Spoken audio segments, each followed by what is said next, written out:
Les violences sont extrêmement traumatisantes. Elles vont avoir un impact lourd sur la personne, sur le cerveau, et vont générer en fait un ensemble de mécanismes de sauvegarde exceptionnels qui vont être à l'origine de la presque totalité des conséquences psychotraumatiques sur les personnes de ces violences.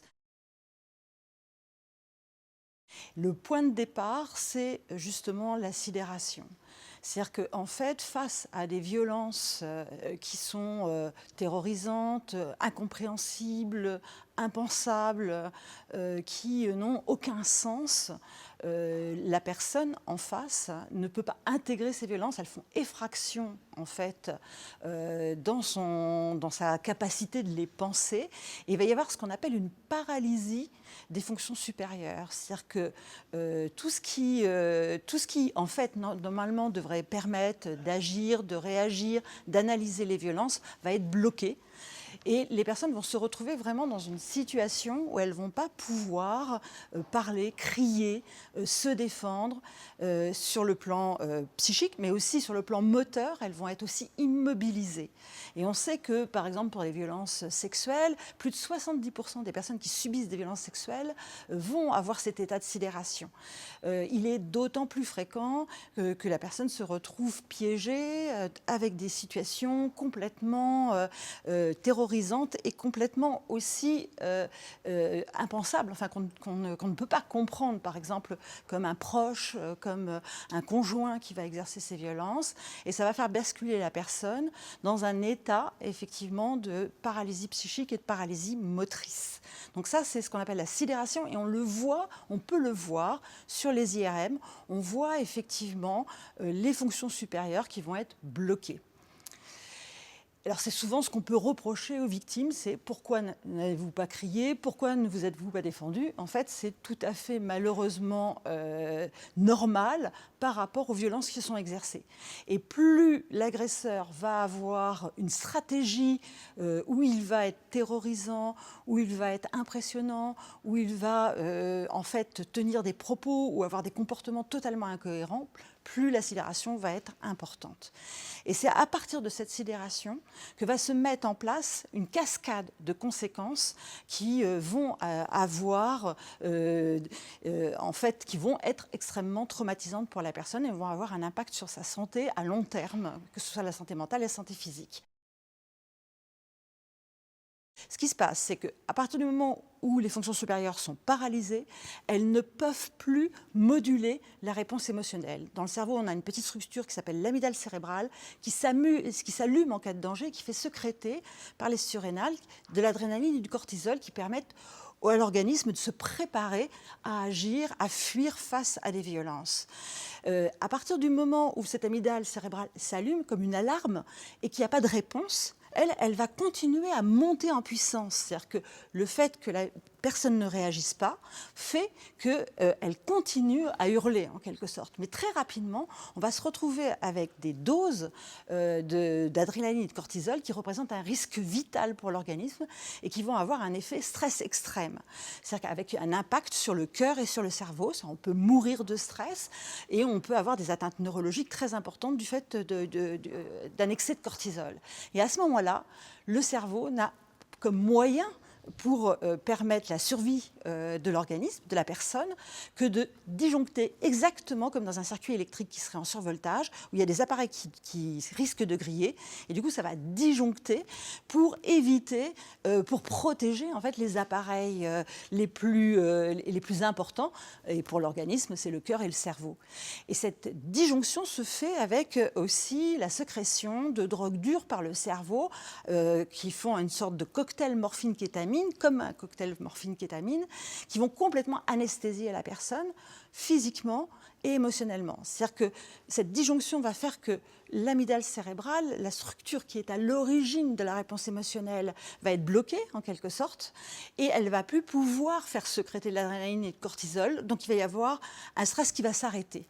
C'est-à-dire que la personne, d'un seul coup, ne va plus ressentir d'alarme, elle ne va plus ressentir de stress, elle ne va plus ressentir de douleur. Et ça va lui donner une sensation d'irréalité, comme si elle était spectatrice de l'événement, comme si elle se regardait, et de dépersonnalisation très très intense, très particulière et c'est ça qu'on appelle la dissociation traumatique. Cette dissociation traumatique, le fait que la personne soit privée de ses émotions empêche complètement la personne de pouvoir réagir, de pouvoir aussi trouver des solutions, se battre. Elle est plus du tout, elle est comme vidée, elle est comme, en fait c'est comme s'il y avait une hémorragie psychique, elle n'a plus d'énergie émotionnelle et elle va être automatiquement sous emprise de l'agresseur qui va pouvoir faire d'elle ce qu'il veut. Il va pouvoir lui imposer tout ce qu'il veut.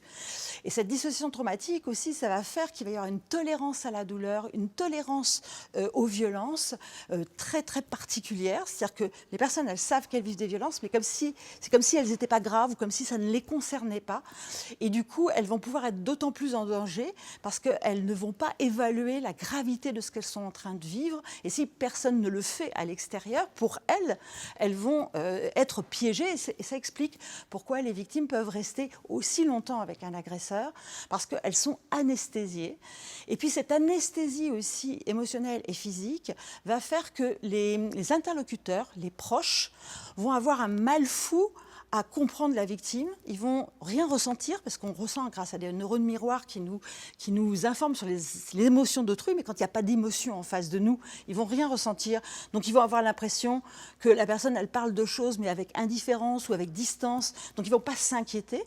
Et c'est comme ça que les victimes sont énormément abandonnées. Cette dissociation traumatique aussi, elle présente un risque très important de revivre des violences tout au long de sa vie, parce que les personnes qui sont anesthésiées, qui sont dissociées, vont être des cibles. Ce qu'il faut savoir, c'est que tant que le danger perdure, tant que la victime est exposée à l'agresseur, particulièrement dans l'enfance, par exemple, dans les couples, quand il y a des maltraitances, des violences sexuelles, elle va rester dissociée. Elle peut rester dissociée 10 minutes, un quart d'heure, mais une journée, mais aussi des mois, des années. Elle peut rester dissociée 10 ans, 20 ans et sembler tolérer des situations intolérables. En même temps que cette dissociation traumatique, se produit aussi une interruption du circuit de la mémoire qui fait qu'il va y avoir la mise en place d'une mémoire traumatique qui ne va pas être intégrée par le cerveau, qui ne va pas être contextualisée dans le temps et dans l'espace, et qui va faire revivre à l'identique les pires événements. Donc la personne, elle va revivre continuellement les moments les plus atroces, sans comprendre pourquoi elle est envahie comme ça, aussitôt qu'un lien va les rappeler. Et ça, c'est la mémoire traumatique, c'est un véritable enfer. Tant que la personne est dissociée, cet enfer-là est dans sa tête, mais c'est un peu comme si elle ne le ressentait pas émotionnellement.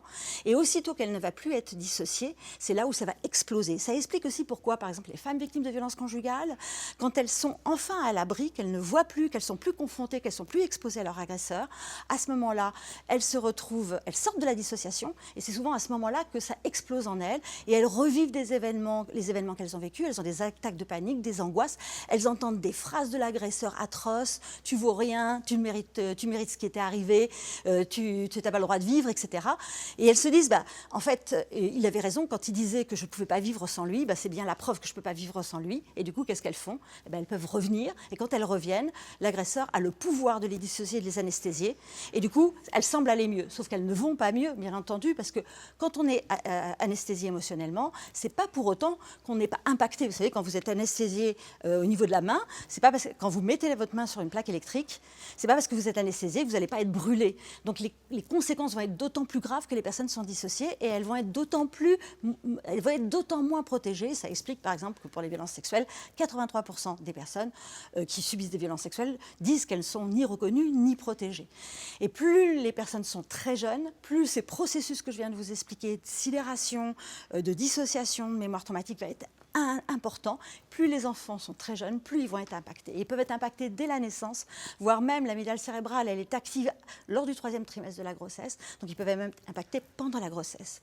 Donc il va falloir vraiment prendre en charge ces victimes, les protéger, comprendre ces éléments-là, ne pas considérer que parce qu'elles n'ont pas pu se défendre, que ce n'est pas elles qui sont en incapacité de se défendre parce que c'est leur personnalité, c'est que c'est du fait de mécanismes de sauvegarde, elles sont en incapacité de se défendre par rapport à un cerveau qui se met en mode dissocié. Donc c'est des conséquences universelles qui touchent toutes les victimes de violences et qui ne sont pas dues à un choix de la victime, mais qui sont liées aux violences. Et dernière chose, on ne peut pas vivre avec une mémoire traumatique. Si on a une mémoire traumatique, ça veut dire qu'on a un terrain miné qui peut s'allumer aussitôt qu'un lien, une odeur, un bruit, quelque chose qui réveille les violences, quelque chose qui se serre le cou et puis d'un seul coup, c'est l'autre règlement qui revient et la personne, elle se met à étouffer. À ce moment-là, les personnes vont devoir mettre en place des stratégies d'évitement ou des stratégies, ce qu'on appelle les conduites dissociantes, c'est-à-dire qu'il va falloir qu'elles se dissocient pour pouvoir s'anesthésier, pour ne pas vivre ces états atroces. Et du coup, c'est comme ça qu'il y a un risque très important de consommer de l'alcool, de la drogue, de se mettre en danger, parce qu'on fait monter la personne, en fait, sans savoir pourquoi, si elle se met en danger, si elle se fait mal, si elle se brûle, si elle se scarifie. Quand elle fait ça, en fait, elle fait monter le stress, elle fait disjoncter le cerveau et du coup, elle évite de revivre l'événement. Et ça vaut bien mieux d'avoir une douleur que l'on contrôle plutôt que de revivre un événement atroce où on a failli mourir, où on a été terrorisé, où ça a été l'horreur. Donc du coup, les personnes vont comme ça essayer de survivre comme elles peuvent, non seulement aux violences, mais aux conséquences des violences. Du fait de cette mémoire traumatique qui appartient à l'agresseur, qui colonise la victime, les victimes peuvent avoir l'impression que c'est elles qui pensent qu'elles sont nulles, qu'elles valent rien, que c'est elles qui sont violentes, que c'est elles qui ont une haine vis-à-vis de soi, alors que c'est en fait la haine de l'agresseur qui est en fait en mémoire traumatique en elle, qui est à l'origine de ces réactions.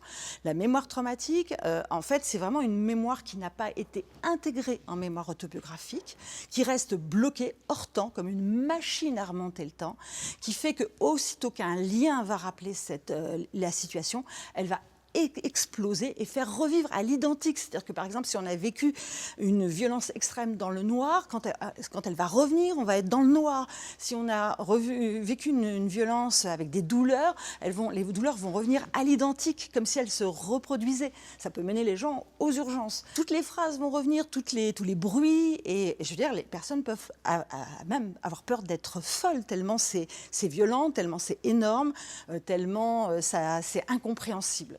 Et cette mémoire traumatique, dernière chose, elle se traite. On peut traiter la mémoire traumatique, on la transforme en mémoire autobiographique, on refait fonctionner les circuits. Les traumas, c'est un peu comme des fractures, on réduit les fractures en quelque sorte. Et le tissu neurologique se répare, c'est-à-dire que les atteintes neurologiques de départ régressent, les circuits se remettent à fonctionner. Et du coup, la personne, elle a vécu quelque chose de terrible, mais elle ne le revit pas à l'identique. C'est ça toute la différence.